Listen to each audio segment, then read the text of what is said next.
Buy now, pay later pioneer Klarna is launching its own banking accounts in Germany.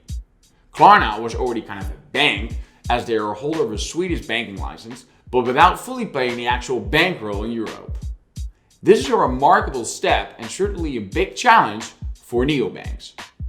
Last week, an impressive 72% of you decided that we should cover this exciting announcement, and here we are. But before we start, if you are interested in following the latest news in fintech, make sure to check out our new Fintech Magazine. So check it out! Good morning everyone, this is Mark from Payment Jeans, and today it's all about payments.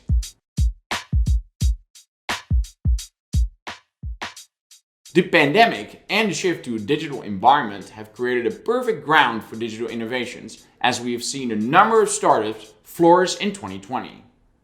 Particularly, challenger banks have been the subjects of many success stories. Klarna is now entering the challenger banks landscape also through the launch of consumer bank accounts in Germany. The feature will essentially allow Klarna users to have further control over their finances. The announcement has been well received by the public, as many expressed they would switch from their current bank account as soon as possible. A Klarna bank account will come with a Visa debit card, which can also be connected to both Google Pay and Apple Pay. The initial offering will exclusively be made available to a limited number of Klarna's most loyal consumers as a beta test before gradually offering it to all Klarna users in Germany over the next few months. With the launch, Klarna promises to offer a Klarna bank card which is free of charge and allows the consumer to instantly make the decision whether they want to pay now, later, or through installments. This card will be able to be accepted in both physical and online stores who accept Visa payments. Smart budgeting and spending categories, so essentially many features similar to what a neobank offers. This news is exciting not only because Klarna is already a well-established and highly popular payment solution, but also because they are directly competing with German retail banks who have only recently started implementing modern digital banking services. We also can't help but wonder how Klarna's move will affect the currently leading challenger banks.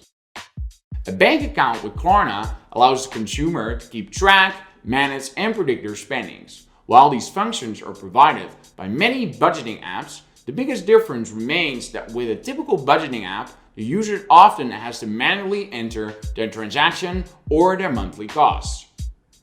A unique feature with Klarna is the item level detail and visibility of individual prices of the purchased items, something that other banks cannot give because they are not integrated at the checkout and only get the aggregate value of the purchase, merchant account, and time of purchase.